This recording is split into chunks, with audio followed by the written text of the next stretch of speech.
Hey, Miss Nesbit. I'm glad to hear that. I'm about to be doing an FAQ, so awesome to see you in here.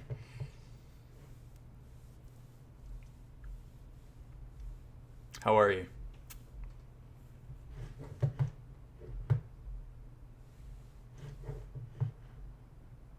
There's Now Craig. recording. All Thanks, right. Craig.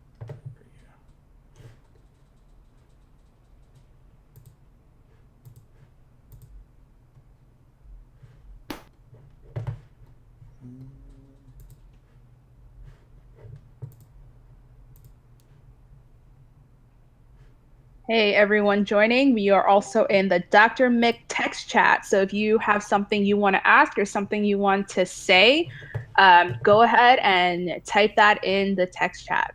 Cool. All right. I'm doing well, Nesbit. Let's see. I gotta make sure that my levels are okay here. What's going on? Can everybody hear me okay? Sorry, Mayhem. I'm trying to make sure that my levels are all good. Yep. I know you're good on Discord. I heard you. I have your Twitch open on another browser and seems Okay. to be working fine. All right. Cool. Those of you that are in my stream, can you hear Mayhem okay coming through? I want to make sure that you can hear her.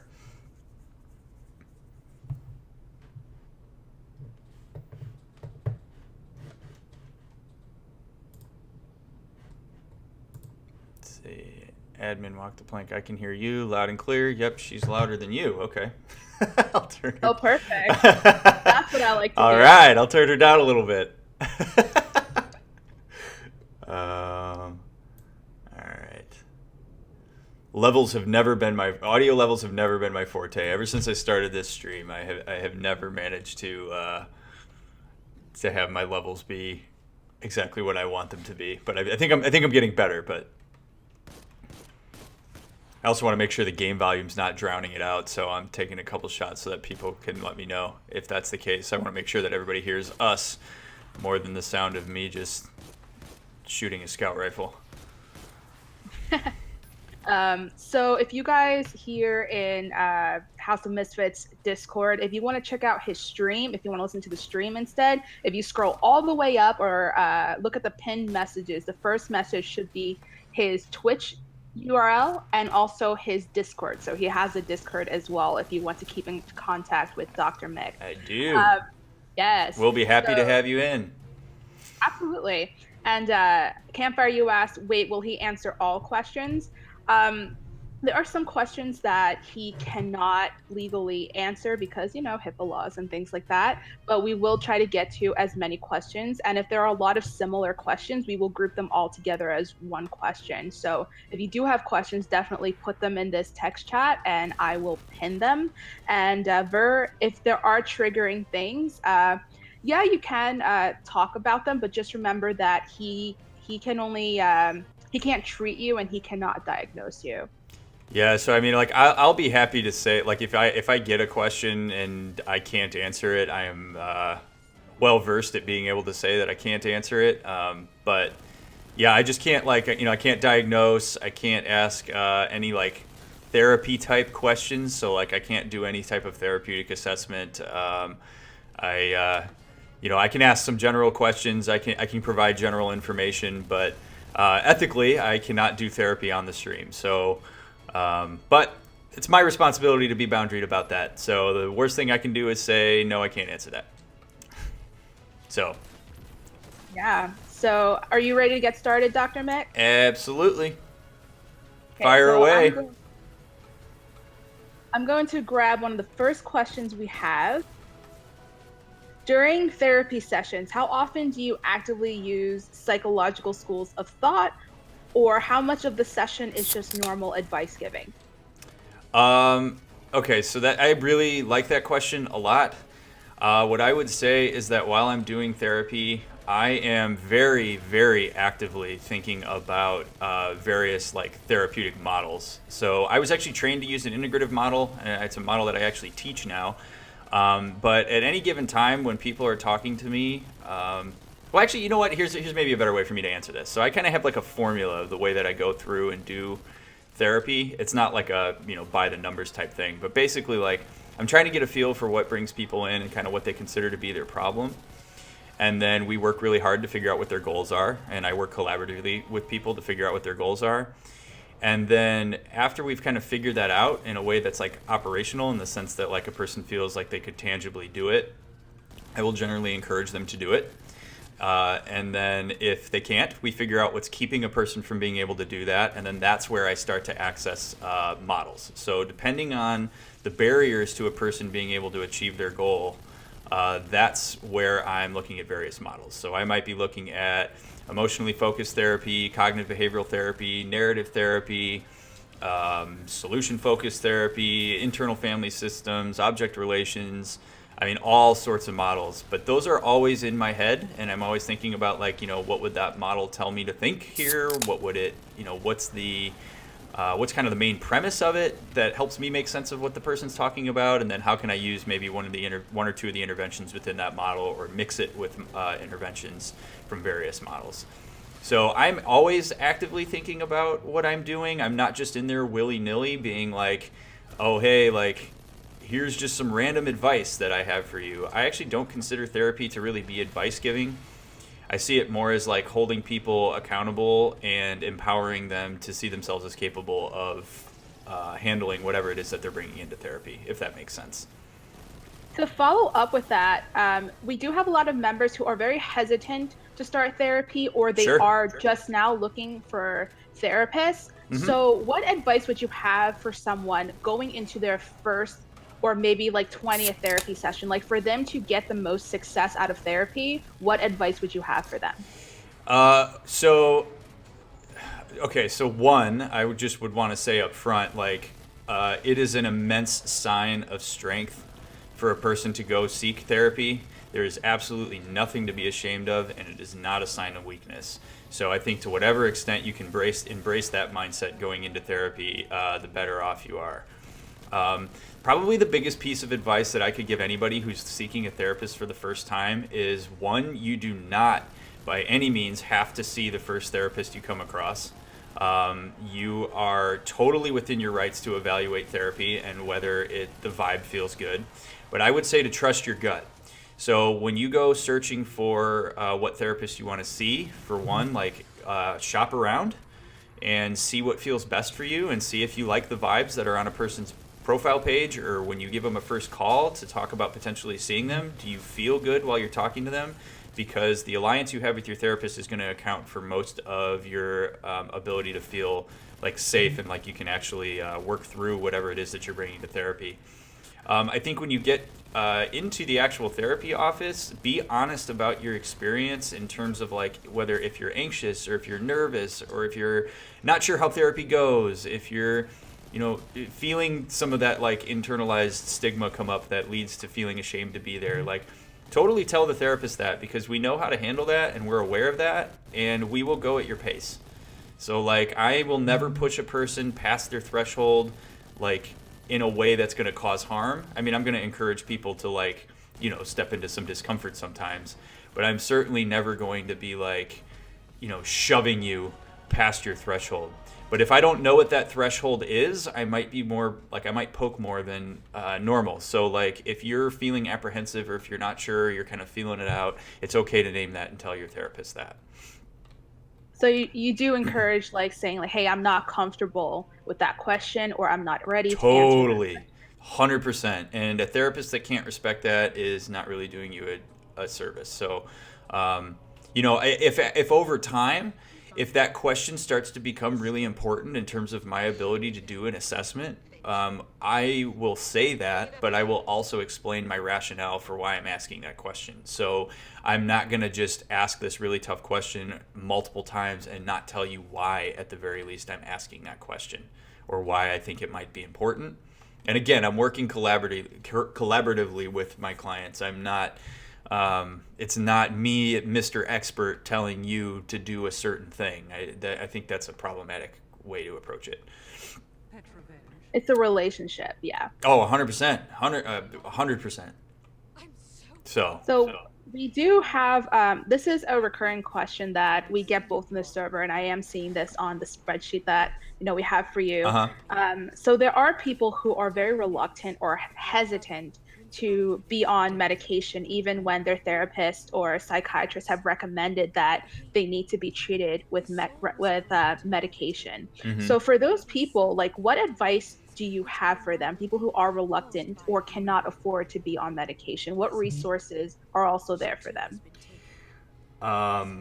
Okay, so that is actually it's a really important question, and it's one that is difficult for me to answer for reasons that really bum me out. One being, the inability to afford medication or not having insurance that covers it, that sort of precludes a person from being able to get it. Um, that is a really tough one, and the kind of resources that are available to you in that endeavor is going to depend on where you live, and like, I mean, even down to like what state you're in. I worked on a suicide hotline for 3 years, and we had an actual information and referral service, and sometimes there were, like different organizations in the area that would help people with their medications and would help people pay for them. But that's kind of dependent on where you are locally. In terms of like people who don't want to use medication, or maybe don't believe in it or whatever it might be, but a psychiatrist has suggested it, I think if you're feeling apprehensive about using medication, that's okay. And I think it's really important to talk to your therapist or psychiatrist about your apprehensions and letting the psychiatrist, like, I'm not a psychiatrist, so I don't prescribe medication. So, I'm kind of talking as a person who refers to psychiatrists.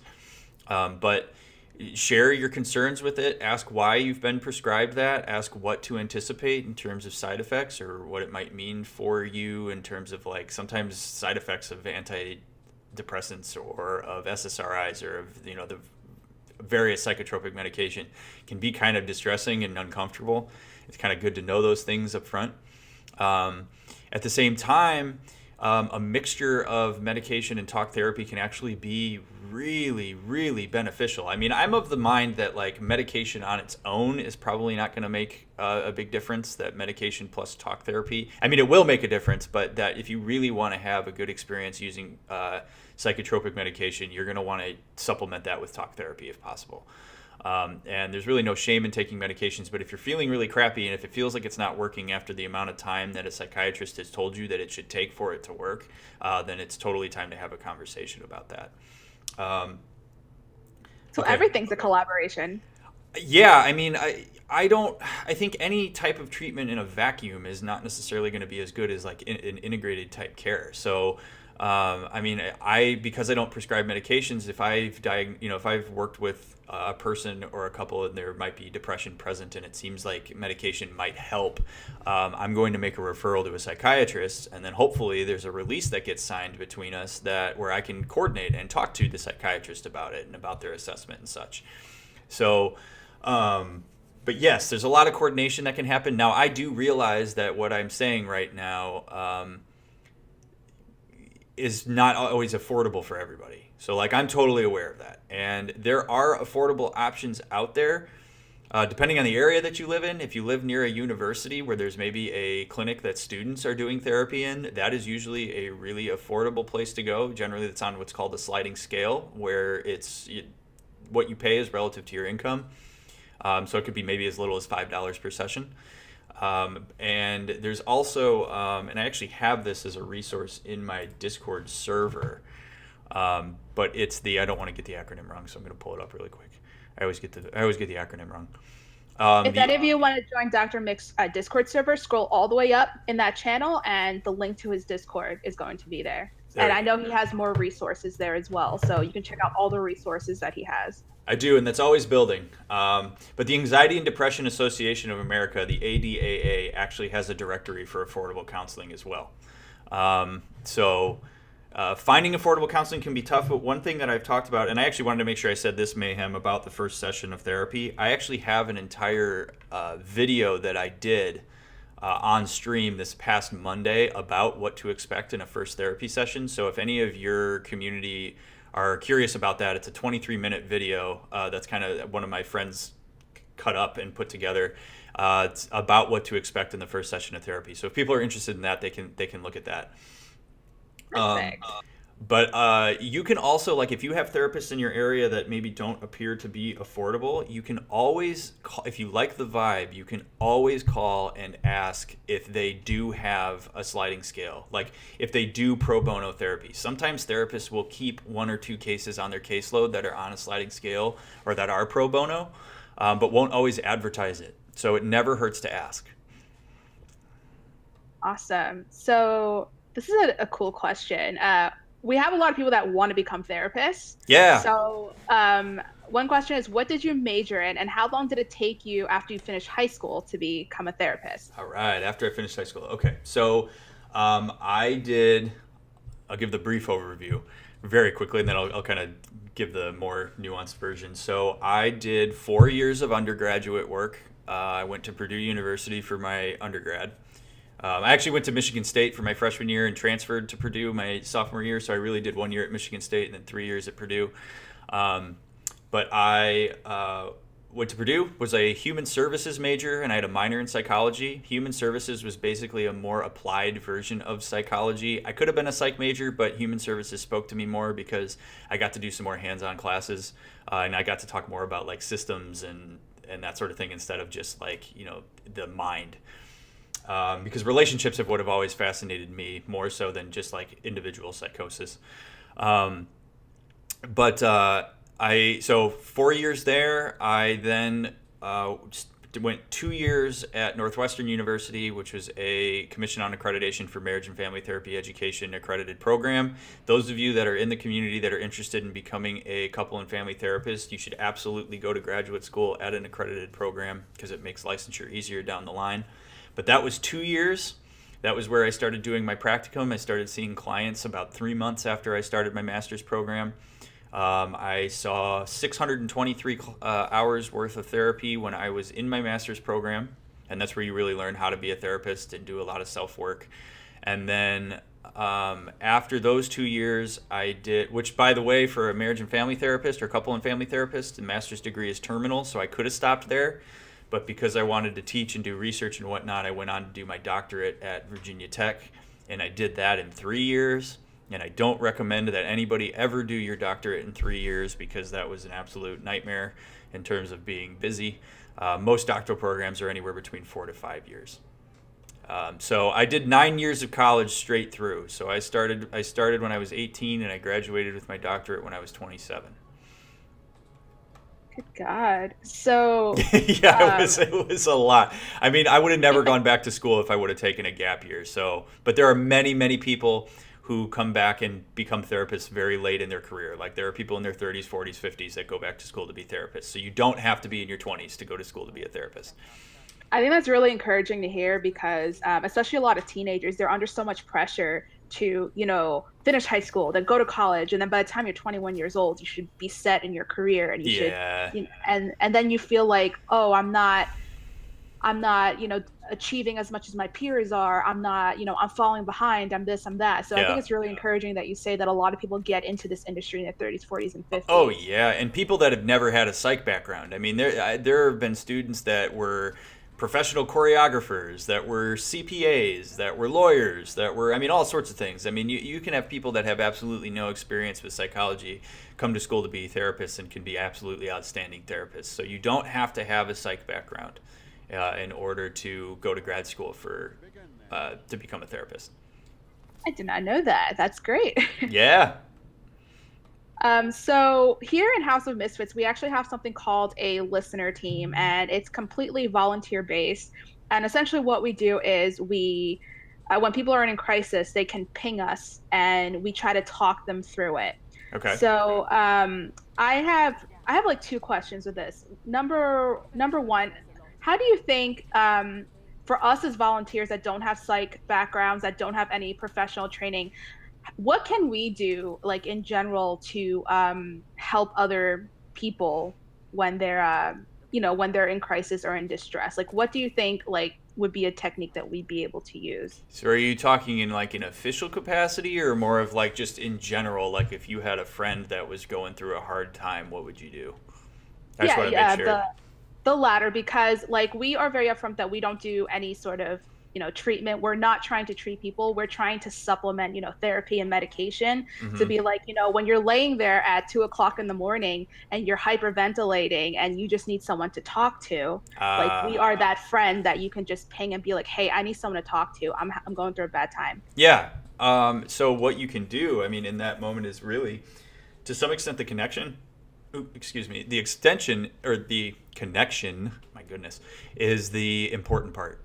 So, basically what you're doing is creating a relationship. There's no judgment. I mean, I think any type of interaction that's going to further shame a person for already feeling as not good as they feel is problematic, which I'm sure you would agree.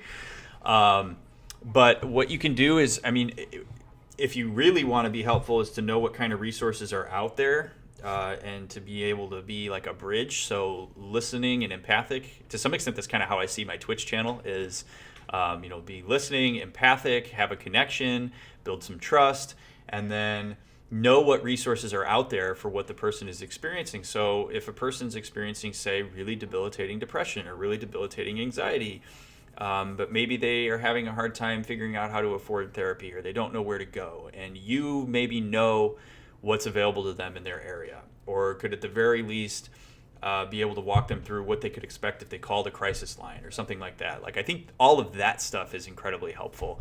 And just being there to listen, being boundaried about your, which it sounds like you are, right? Like boundaried about the limits of your ability to help.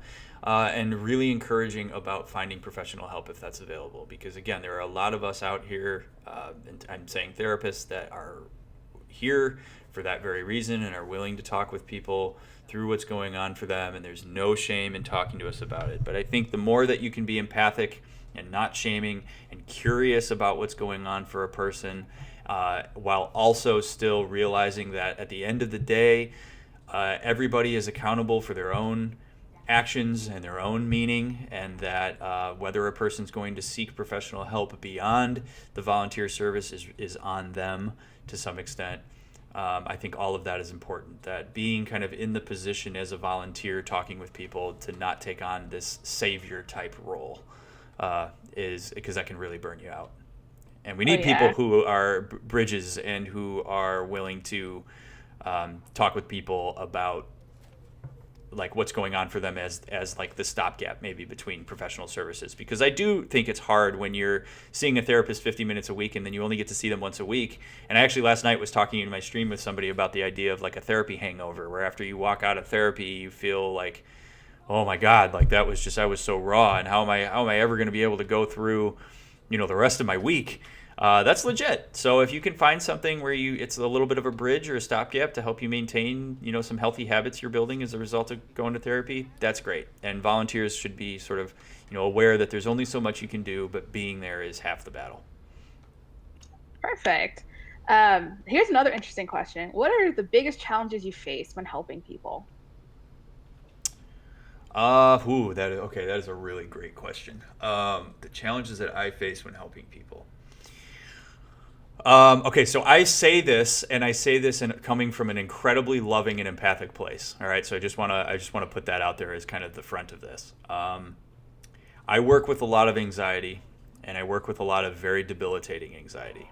Anywhere from moderate to severe, or anywhere from mild to moderate to like debilitating OCD. And one of the hardest things for me sometimes, where I kind of have to check myself and dig into my empathy, is when people have really debilitating anxiety and depression, they tend to try to convince me that their depression and anxiety is not manageable, is not overcomable. There's absolutely no way they're ever going to be able to get through it. And anxiety has this really nasty way of trying to convince people that it's always going to be around and it's always going to be awful. And what's hard for me a lot of the time is to walk people into the space where they can see themselves as empowered against their anxiety, or empowered with their anxiety, as opposed to polarized against it. There's a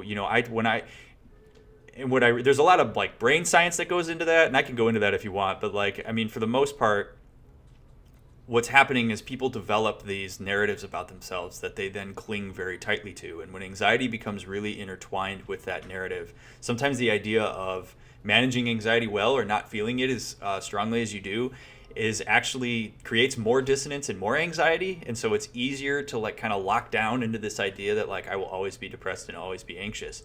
And so when people are met with this empathic ear, when I say things like, hey, your anxiety is actually okay. It's okay to feel the way you feel. And that, you it's okay. There's a reason it's there. It's worth looking at, that type of stuff, and taking a very compassionate view. That can really make anxiety rally against me, the therapist, sometimes. And people will be like, that's not true. And they'll come at me. And that's okay. Like, I can handle that. That's what you pay me for, is to handle that stuff. But that is usually a struggle for me because I tend to see everybody I work with as being capable and like able to work through what's going on for them. And it makes me sad when people try to convince me otherwise, but it just means that I need to be patient and kind of like work with them. So that is a struggle. The other thing is like when I'm working in relationships with couples and families, particularly couples, apathy is a huge struggle. So when people are really apathetic towards their relationships or their significant others, that's very difficult for me as a therapist to work through because I need to have some kind of hook and desire and motivation for people to be able to kind of move through the process. So those I would say are the ones that I see the most as a therapist. You'll notice that I didn't say suicide. You'll notice that I didn't say, really deep debilitating anxiety as being the hardest thing for me to work with. Like that stuff is all part of the game and it's not that bad for me to work with.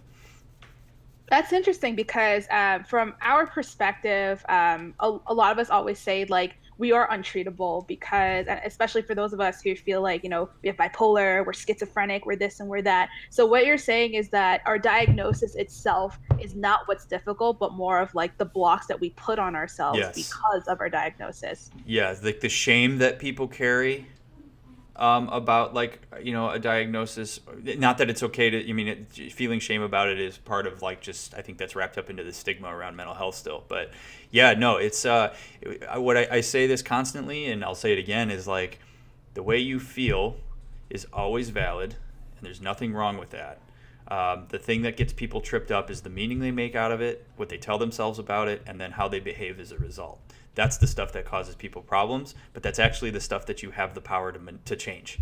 And my goal is to help empower people to see that and to be able to do that in a way that feels best for them, not necessarily the way I think they should.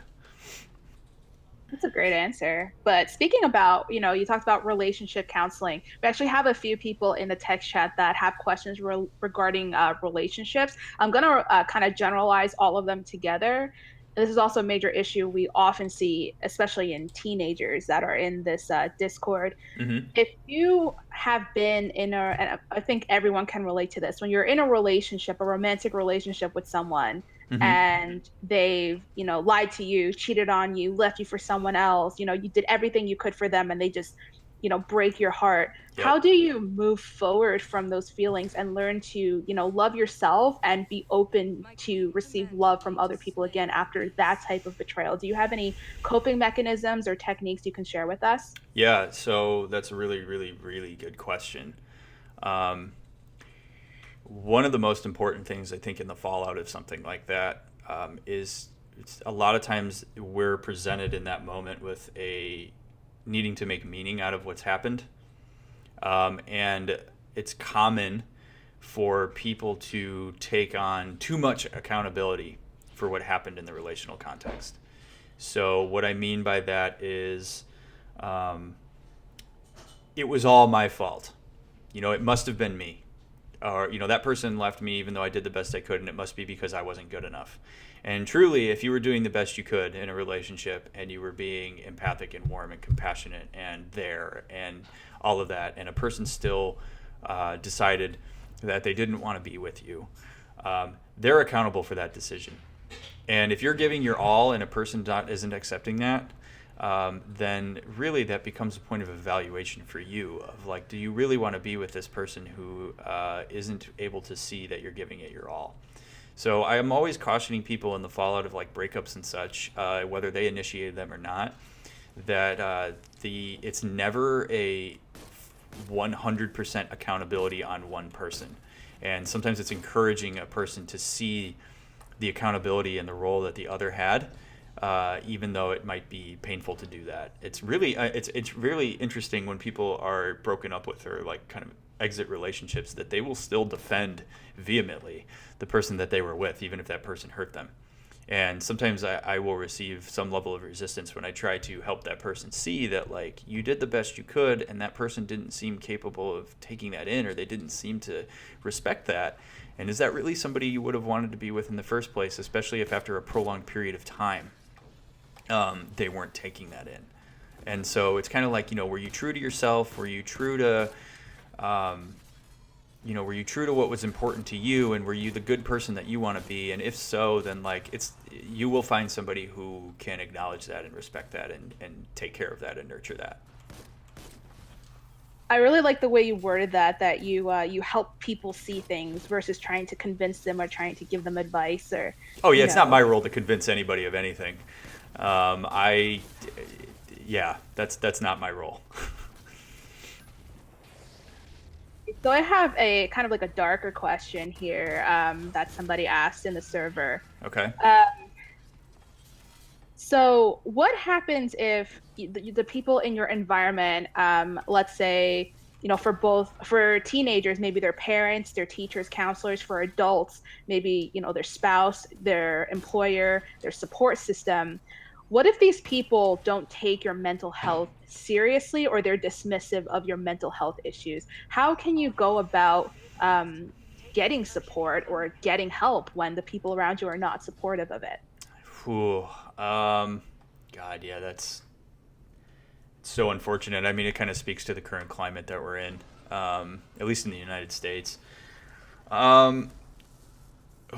Okay, so I think it's going to be, this is a hard one for me to answer because it's relative to each person's context. So I'm going to pre-apologize for that like my answer may not be quite as like robust as it could be if I was talking to a particular individual. But depending on your age, you can actually seek out therapy. I think so. Like in some states, it's like at 16 years old, you can actually seek out a therapist and have a couple sessions without needing parental consent, and that changes by state. So don't hold me to the 16 number. But there's that. There's also if you call one of the misconceptions about the National Suicide Prevention Hotline is that it's only about suicide. But actually, when you call the National Suicide Prevention Hotline, it will reroute to a local crisis center. And those crisis centers usually have like teen lines that are active. And so at the very least, if you're a teenager and you need somebody to talk to and to find resources, calling a local teen line or a local crisis center or the National Suicide Prevention Hotline, even if you're not suicidal, is a place where you'll have a person who will listen to you without judgment and can maybe talk to you about what resources are available to you in your area. Like those types of volunteers, and it's usually you're talking to a volunteer, and those types of services are out there for that very reason. For if you don't have that support in your family or in your friendship group or in your community, or like at school or whatnot, like that type of resource is available. So that's kind of like the best advice I could say. And I would say, obviously that like if you care enough about your mental health and you know that it's something that's affecting you and something that's important to you, then hold on to that. Other people don't get to determine whether your mental health is important to you or not. We should get that as like a quote and put it on like a mug or something. That's fine. You can do that. Yep. Nobody gets to decide that for you. Only you get to decide if your mental health is important to you. That's perfect.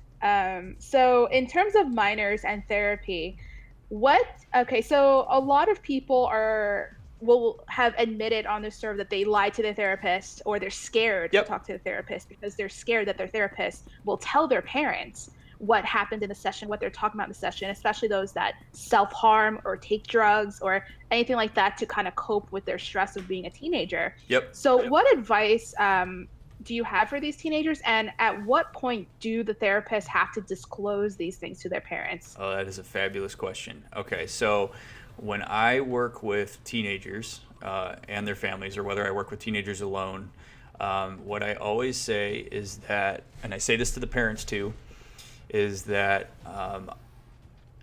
I generally will try to prevent or at least caution parents from asking for the information in their teenager's file, because I think that that can really be a violation of a teenager's emerging autonomy. Now, with that said, the caveat to that is where I have to report is when a teenager reports that they are going to hurt themselves or somebody else, and I do an assessment, and one of two things happens. If I do a suicide assessment with a teenager and they are unwilling to answer my questions, despite having indicated suicidal ideation, I have to do something with that. I have to either talk to the parents or I have to get like emergency services involved. Same thing with homicide. Now, if I do a suicide assessment with a teenager and we come up with a plan and it's going to be okay, then I don't have to report that. I don't have to tell their parents about that. The only time that I really am going to break confidentiality are in instances where there is immediate danger. And so what I tell parents most of the time is, if you don't hear from me, then that's fine. Like, it's good news. I will inform you if we have a crisis or that's an emergency. At that point, then I'm going to tell you. And I'm going to break that confidentiality. I don't want that to be something that precludes a teenager from talking to me about what's going on for them, because most of the time I can do an assessment and come up with a safety plan where I don't have to go off telling everybody. It's if a person drops suicidal ideation and then I'm trying to do an assessment and they will not budge or will not answer my questions, at that point then I have to act. I'm legally obligated to do it. So the more open you can be with your therapist, the better. And again, like, it's kind of a by case thing. But for the most part, I'm not generally talking to parents about what's going on with their teens. And when they ask what's going on, I might just say it's going well. But if they want specific file information, I'm generally like, I don't recommend that. But at the end of the day, I do have to tell the parents, if they request the file and they make it like they say, I want the info, I do have to relinquish it. Because of, like, they're legally the guarantor on the file. So, there was another thing I was going to say about that. The other thing is, I always tell teenagers and parents that if a teenager's parents reach out to me and ask questions, or give me a piece of information, I will always tell the teenager that happened. So they will always know if their parents or guardians contacted me. So what you're saying is almost like lying to your therapist or, withholding information from your therapist can actually have the opposite effect, that it is actually better to tell them what's going on. Mm-hmm. We're not going to freak out. There's literally nothing you can say to me as a therapist that is going to freak me out. So it's not going to activate me to a point where I'm going to flip out and immediately call the police on you. I'm going to slow down and I'm going to do an assessment. I'm going to be empathic. I'm going to be curious. That's what my job is. My job is not to just be the tattletale.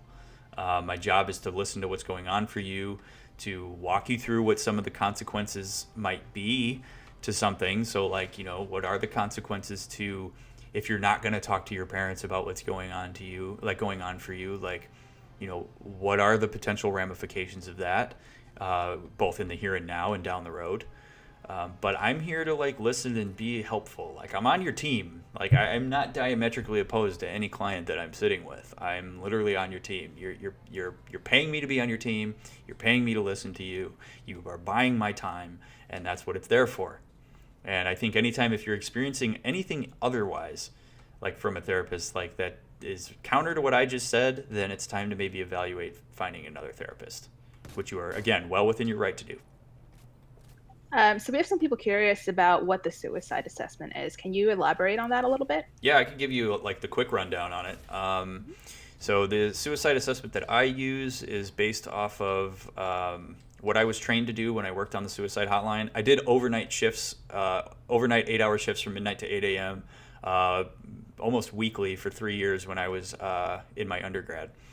And it's a mixture of what the crisis center I was at taught and what the National Suicide Prevention Lifeline actually pushes out there, and what research has kind of shown is important. And basically what I'm assessing for are 6 things. I'm assessing for history, impulsivity, specificity, proximity of the means, availability of help, and lethality. And so the quick rundown of that is people who have a history of attempting suicide, or people who know people who have attempted or followed through with suicide, are more likely to attempt. And so I need to know kind of to what extent is there a history there. If there's very little history or no history of suicidal ideation or of knowing anybody who's committed suicide, it's less likely that it's going to be an immediate emergency. So I'm doing an assessment around that. Impulsivity is, I'm going to ask something like, have you been sleeping? Have you been eating? Have you been drinking? Do you use drugs? All those things that take our inhibitions down.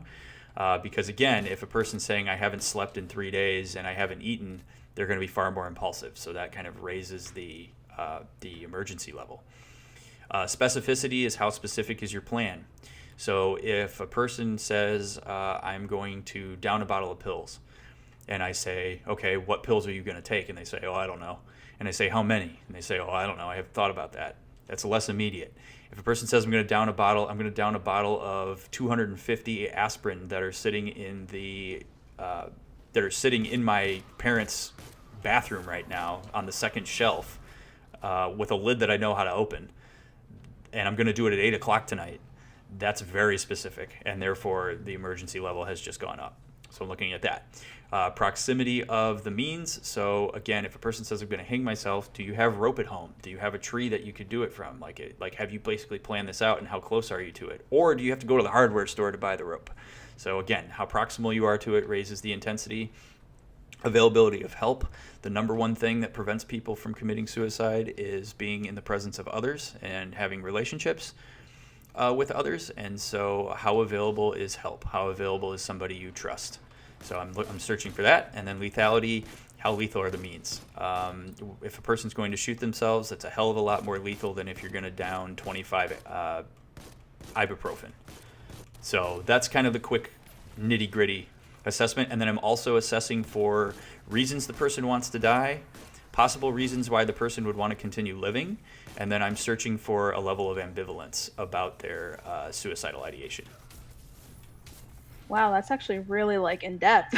Oh yeah. It's if we get to the point where I have to do a suicide assessment, that literally shuts everything else down, and I got to get through the assessment. But again, if you answer my questions and you work with me, then I'm going to work with you, right? We're going to come up with a safety plan. You're not going to freak me out. Again, when you're talking to me about this stuff, if you're answering questions and you have a very specific plan, you're not going to freak me out. It just means that I may have to get somebody involved depending on how willing you are to engage in a safety plan. Perfect. So we do have 15 minutes left. So I'm going to wrap it up with probably 2 or 3 more questions. Sure, no problem. Let's get to the other side of therapy, and that is, the getting help part. Do you have any a lot of us, anxiety is very prevalent with the mental health community. Yep. A lot of people experience random panic attacks, or something stressful is about to happen and they're hyperventilating. Do you have any techniques that we can use in those moments to kind of ground ourselves, or to bring ourselves back to a place where we're not freaking out and peeing ourselves in public? Sorry, I don't mean to laugh at that. It just, yeah, I know what you mean. So, okay, here's the thing about anxiety, and I teach this all the time. Avoidance seeking behaviors in the context of anxiety are going to make it worse over time. So, I think the best way to handle a panic attack and to prevent a panic attack is to, one, know that it could happen, but then to know that if it does happen, that you have a plan, and to know that you're going to be okay. Because when you're having a panic attack, it feels like you're going to die, literally. And your brain, your prefrontal cortex is offline, all sorts of craziness goes on. And so I think there's a couple things. One is in the preemptive, understanding your anxiety, understanding why it's coming up for you. It's often a protector. and knowing what that means. 2 is one of the most important things when going through a panic attack is being able to ground and to be able to look for like observable data and facts. So whether it's rubbing your hands on your thighs, whether it is grabbing a hold of something, whether it's focusing intently on some object in the distance visually, different things work for different people. If people ever have panic attacks while they're in session with me, I am generally like trying to engage their focus. So I might be like looking at them and making like direct contact with my eyes, saying like, here's where you are, this is what you're doing, here is where you're sitting, kind of trying to bring somebody back into the present as best as I can. But panic attacks are really scary. And also oftentimes the anticipation of a panic attack is what actually brings it on. Panic attacks are just a positive feedback loop of anxiety. So again, the more that you can have conversations while you're not having a panic attack about your anxiety and how it's okay to be anxious, and that it's there for a reason, and that you have the ability to alter your meaning and what you're going to do when you're feeling anxious, I think that's all really important. So I don't know if that answers the question fully. If it doesn't, like, I'm happy to answer a follow-up about it, but that's kind of like in a nutshell what I would recommend is building up a compassionate relationship to your anxiety. And I know that that's hard to do because it feels like anxiety's out to get you, but it really isn't. It's just like an over-functioning protector. That's all it is. You said something in the beginning. I don't know if I heard you correctly. You said that avoiding the source of anxiety will actually make you more anxious? Yes, avoidance seeking behaviors in the long run actually make anxiety worse because it contributes and builds the idea that anxiety is intolerable and that you can't handle it. But it's there no matter what. Like whether you're paying attention to it or not, it's there. And so it's kind of like it's derived to some extent from from like what we know about phobias. That basically, like, if a person's going through exposure therapy for claustrophobia, say, and they've worked up their exposure hierarchy to the point where they're like locked in a closet for 15 minutes, and say they start to freak out 5 minutes in, that the avoidance seeking behavior would actually be to get out of the closet. And one of the worst things you can do when doing exposure therapy is engage the client in an avoidance behavior. So it would actually behoove the client to stay in the closet for 15 minutes. Again, you've built up to this. Exposure is built up to. It's not like you're doing this the first session, so I'm not trying to freak people out about exposure. But when you've kind of gotten to like level 10 there, that if you need to hang in there in the closet and see that you are okay and that you are alive and that you could manage your anxiety despite being in the closet, that is going to do a lot better than if you're let out in 5 minutes, because then what that does is it crystallizes that you can't handle the anxiety and that you haven't built up what's called distress tolerance. And one of the biggest parts about working with anxiety is building up distress tolerance, and that's something that is far more easy to accomplish with a therapist, if you don't know, rather than by yourself. Too bad. Get the hell So a out lot the of show now. like if I was to cool put guys. an analogy out If you there, don't it's know almost about like that, if you're trying to also, lose weight, it's you're going really to a fun. gym. It's very Like fun. the fitness instructor would almost be your therapist. So you're basically facilitating a person's at X, they're trying to get to Y, and you just help them get there. That's mostly what therapy is. Yeah. Like like I said, I'm working with people to figure out what their goals are. Kind of like if we're successful and I've worked myself out of a job, what will have happened? And then a person might say, well, I will, I could go out in public and I could go to a bar and I could talk to somebody, or I could give somebody my phone number, or I could, whatever it might be, or I could, I could listen to my spouse rather than fight with them. Then I'm looking at, okay, well, what would that look like? And then what is keeping you from being able to do that now? Because I take a very strength-based approach. I believe people are capable of their solutions, no matter what they are. It's just that there's stuff that's getting in the way. And if we can get the barriers out of the way, you can get there.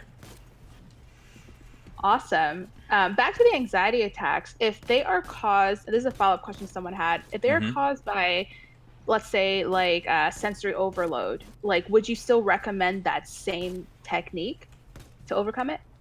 If they're caused by sensory overload, yes, because you would want to hyper focus on one piece of like sensory information. Like if you're overwhelmed by like sensory information coming from like a million different directions, pick one and focus on that.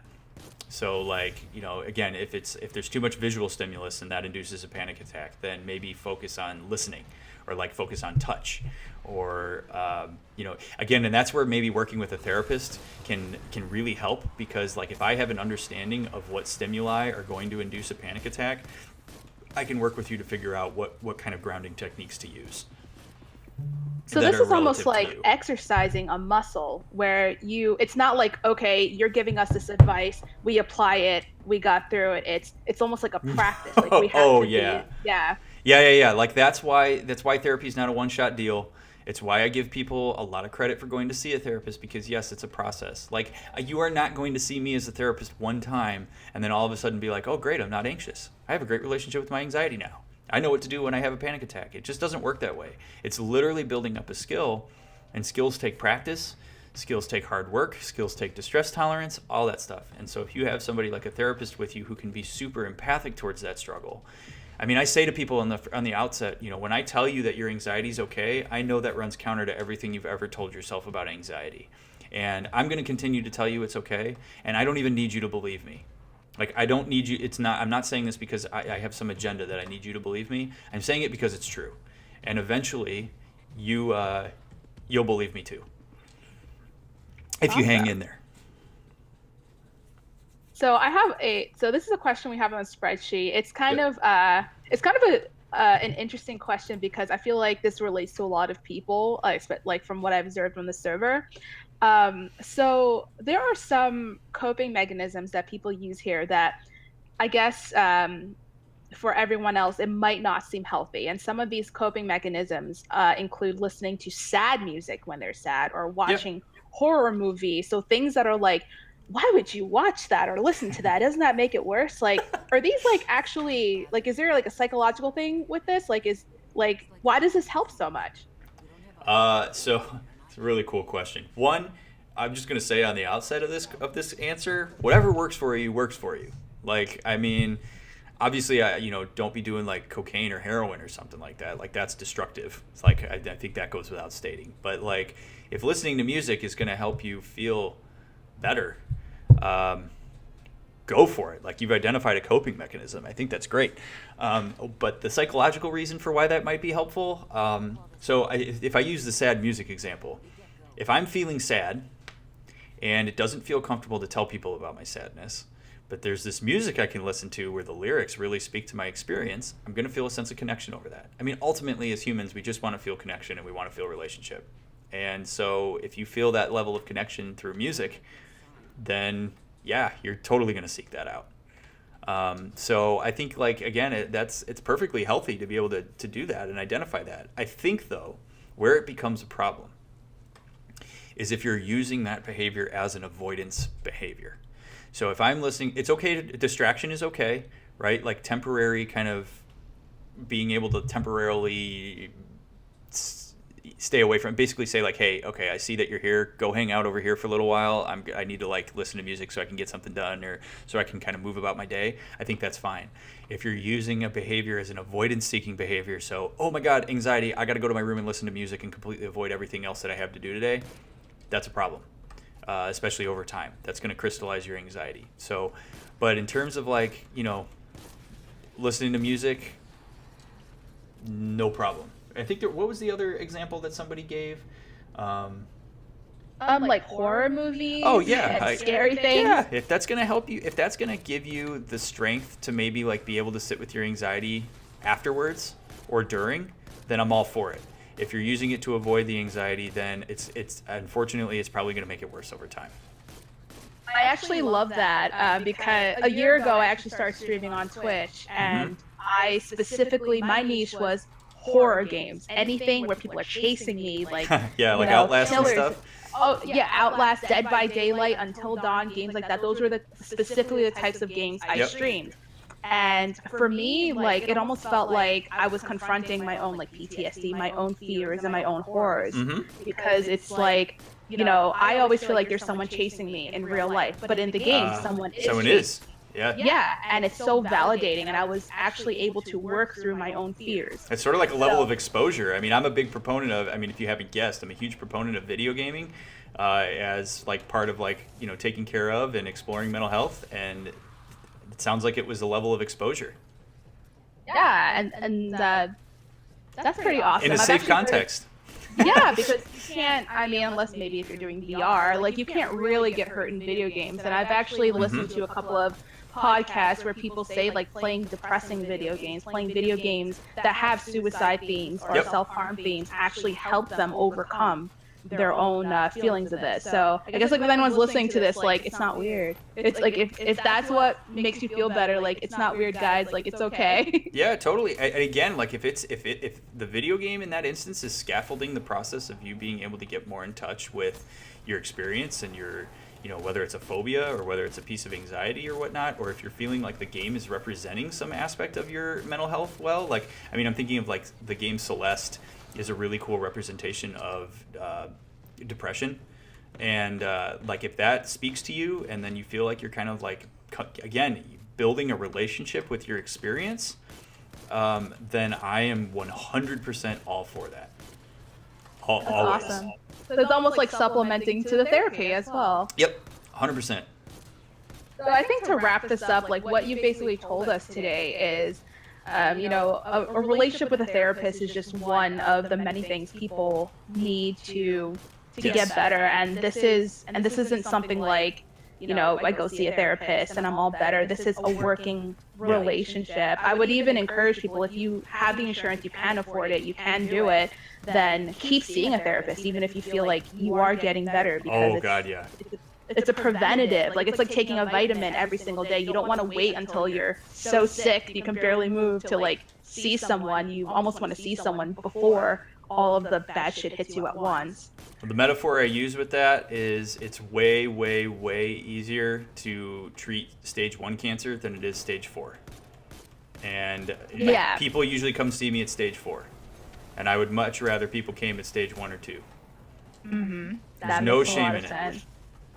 Do you have any like last words or advice that you have for the community? I am going to plug your links one more time, so if people want to like talk to you on your streams or talk to you on their Discord after this, you know, chat, they can. Cool.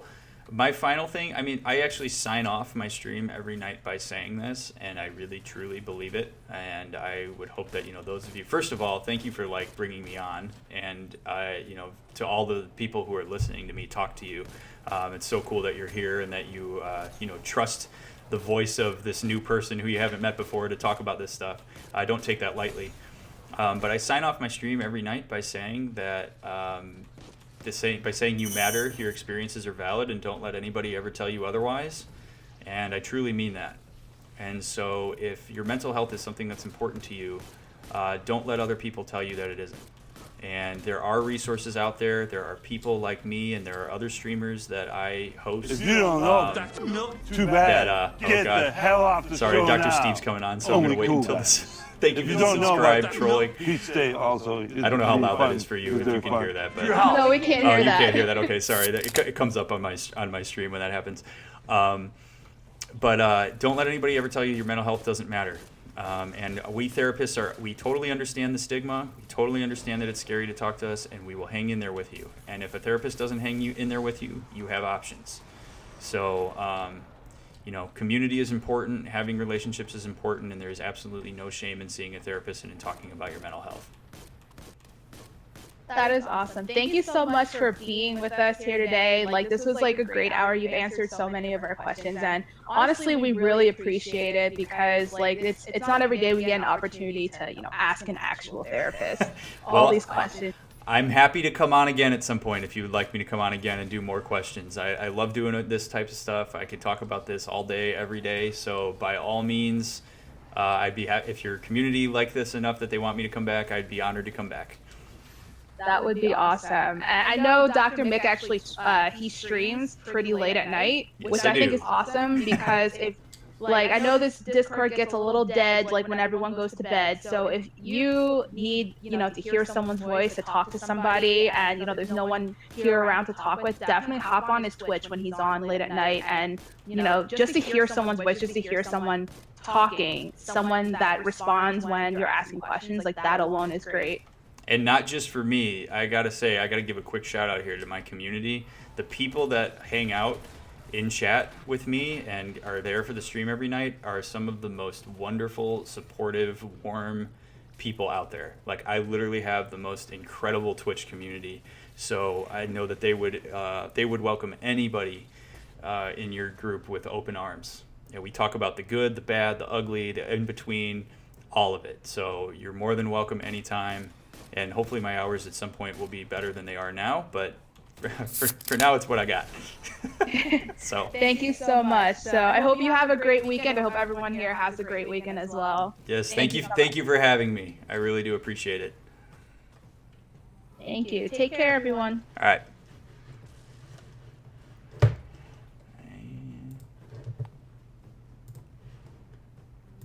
What's up, everybody? So this is I'm in a little bit of a jam here. Hello to all of you that are sitting in here and listen to that interview. I really appreciate that you stopped by today and were listening to that. I hope that you learned something from me, or that you enjoyed that. Unfortunately, I actually have to go for a little while.